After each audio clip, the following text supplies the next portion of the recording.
on the talk of fairness and taxation, we're going to switch over to the justice system because we pay for that with our taxes.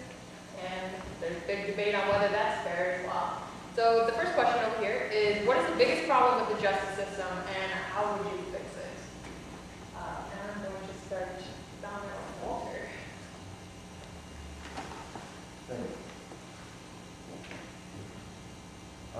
Well, going straight into the question, what is the biggest problem with the justice system? From my research and ground level work, I would say the biggest problem is that the system is flawed and that it's inherently racist and biased in terms of how it treats black and brown people, minority populations. I want to start off with a statistic from the Justice Department. It actually says that in the last 30 years, the U.S. prison population has increased by 600%. That, to me, there is just a state of emergency.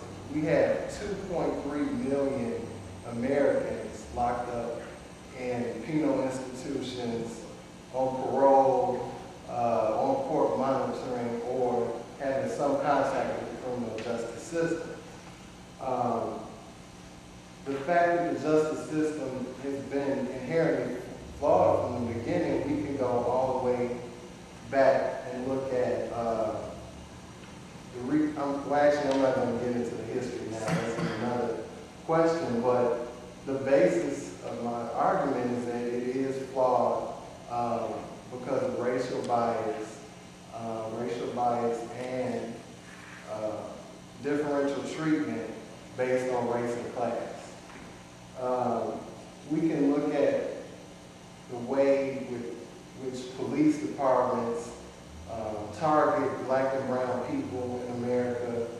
It's been proven time and time again that blacks and Latinos are actually pulled over or interrogated, in urban communities more than white individuals. And when we look at all the way up to the Supreme Court, when we look at decisions about criminal justice and policies that are set in place to deal with the war on drugs or tough on crime policies, every single policy that we can look at has flaws. And when we have Supreme Court justices who say that the system is flawed, but the only way to deal with it is to eradicate the system and start over, I have a problem with that. The fact that you had, as of 2008, you had 600,000 black men 700,000 black men incarcerated versus 600,000 black men in college, I have a problem with that. So once again, I would say the biggest problem is the fact that this justice system is flawed. From the death penalty argument all the way to crack policy, drug policy, and the way it treats minority populations. Okay. You can throw out any number of statistics, and I think the correct, I'm going to judge one of the statistics. It's 6 million people in the U.S. under some form of control of the criminal justice system, probation, parole, or incarceration. We have 25% of the world's prisoners and 5% of the world's population. So startling as that is, the real problem is that over the last 30 years, basically since Reagan, we have tried to alter what the police department is really meant to do. The police department is only meant to do a very simple function, and we've gotten away from it. Simple function is to do their best to respond when a 911 call comes out and try to catch the person who commits the crime. That's it. What has become their mission, that was their mission up until the 1980s. Since that time, it has become progressively more the cure for all of our social ills. There's also become this, especially over the last decade, they're supposed to be preventative. They're supposed to prevent crime and prevent violence. They don't. They don't. The only thing they do is arrest people. Now, that may be good or bad, but that's not saying the police are bad. That is what that organization does. That's all it can do. So, police communities they've gutted since Reagan the social services, they've gutted mental health, drug treatment, they've just gutted mental health treatment again in Chicago. As they've removed all that money from those social services, they have turned that money onto the prison industrial complex, the police system. So what's the solution when you have kids on the corner and there's a problem? The only solution communities are left with is calling the police. Well, that's not the answer, because the police can only do one thing: arrest your child. That's it. They don't get your kids out of gangs. They don't talk to your kids about preventing violence. They arrest them. That's all they're meant to. That's all they're capable of doing. They have no other tools in their toolbox. They're not social workers. They're not here to talk to people, to try to talk them out of what they're doing. They're there to arrest them. We have come since the 1980s, since Reagan. We have continued slowly but surely, and Clinton continued this, George W. Bush continued this, and Obama's even continuing it more, where they've gutted the social service. So all that's left is the police department. That is the community's reliance on fixing things, right? Your garbage doesn't get picked up, there's some problem, you hear a noise, you call the police. No one knows their neighbors, right? Because we're all fearful of everything. So you call the police. What does that end up doing? It continues to feed this industrial complex that we have. So to fix it, we need to defund the police. I mean, that's as simple as it gets. You need to defund the police. You need to defund the money spent on prosecutors' reports and prisons and jails. That's the reality. And put it back to where it needs to be. If you talk to good police officers, they will tell you very easily, they don't prevent crime. They don't. They know that there's nothing they can do to stop an addict who's addicted from committing crimes.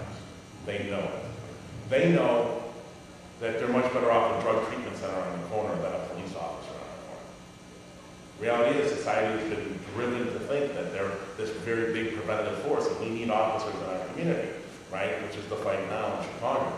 The reality is, what's happened is, while they're talking about closing police districts in Chicago, what has slowly slipped under the rug is this new budget closed 6 mental health clinics in Chicago. That is only going to increase violence. It's not going to reduce it. So the cure is to defund these institutions, not because they're evil or bad, because that's what they do is not what we need them to do. That's not where the money needs to be. It needs to be in mental health treatment, trouble treatment, social services that help families stay together, jobs, creating jobs. We could reduce crime and violence very easily on the west and south side of the city by putting a factory that employed 10,000 people and living wage jobs. Crime would plummet. So that's my plan for how to fix it. We actually want to stop it rather than try and fix it. As we all know, the criminal justice system is in place to take care of criminals. When people go to jail or they are convicted of a crime and they pay their time, they leave, and where do they go? Back onto the street to commit more crime. Why? Because they can't go to work. They now have a record. And that's what the employer is going to see. That's what your future landlord will see.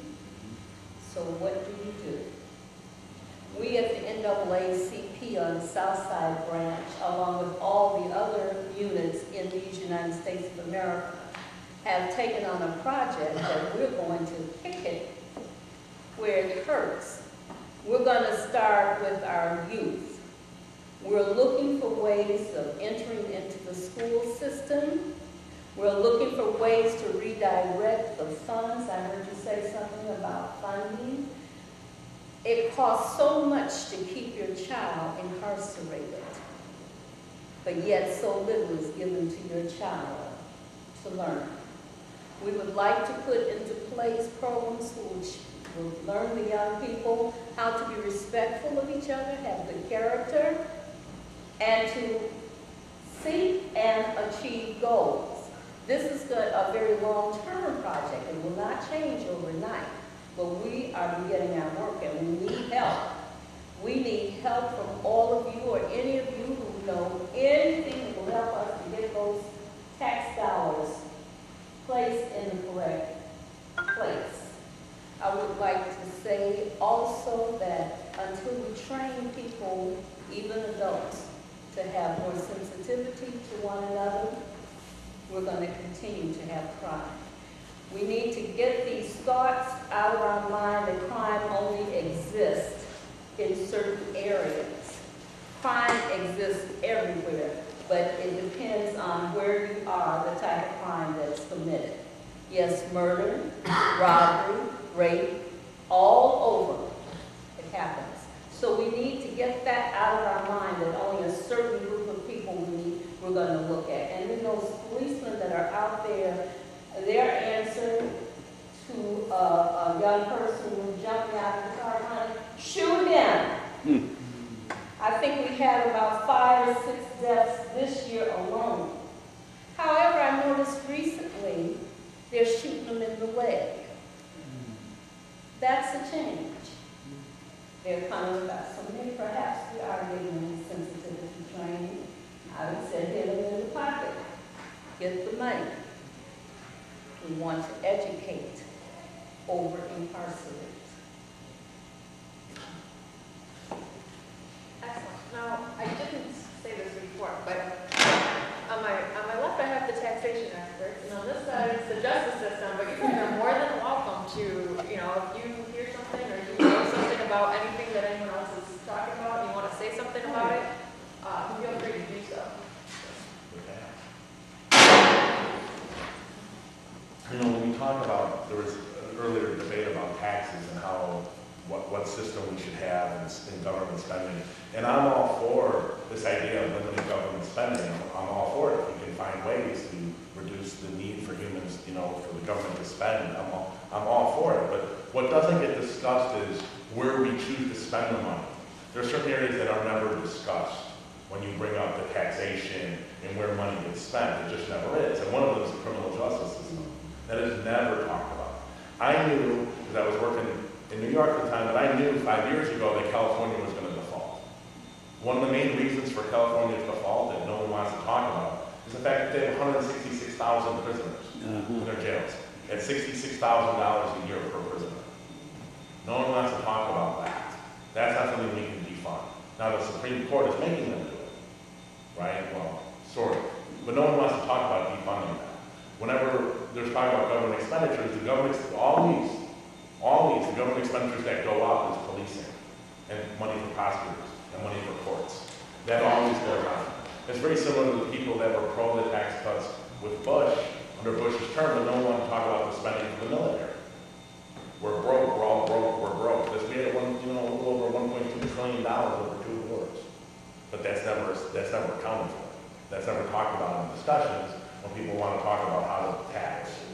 Right? You can never cut the military, you can never cut spending on the criminal justice system. The reality is, unfortunately, neither one of those things really does very good for the country in the long term. So when we talk about taxation and we're talking about limited government spending, we got to talk about what frame of services are we talking about cutting and not spending money on it or spending money on it. Because whenever that's brought up by people that want to change the tax system or want to cut the rich taxes, when they talk about stuff you have to spend money on, you have to cut welfare and you have to cut health care for people. While those are minuscule expenses compared to the $1.2 trillion wars we just had over the last 2 decades, or the 6 million people under control in the criminal justice system. That is never done up. When have you heard a congressman or a senator or someone talk about the criminal justice system? They tried, a Virginia senator tried recently in the last couple of years to try to put a commission together to study this, why we have so many prisoners. All the people that are pro big tax cuts for the rich and keeping the Bush tax cuts in place, they're all against having a commission to study why we have so many prisoners. If they were really fiscally conservative, you'd think they would have an interest in trying to figure out why we're spending as much money and housing as many people as we are if we don't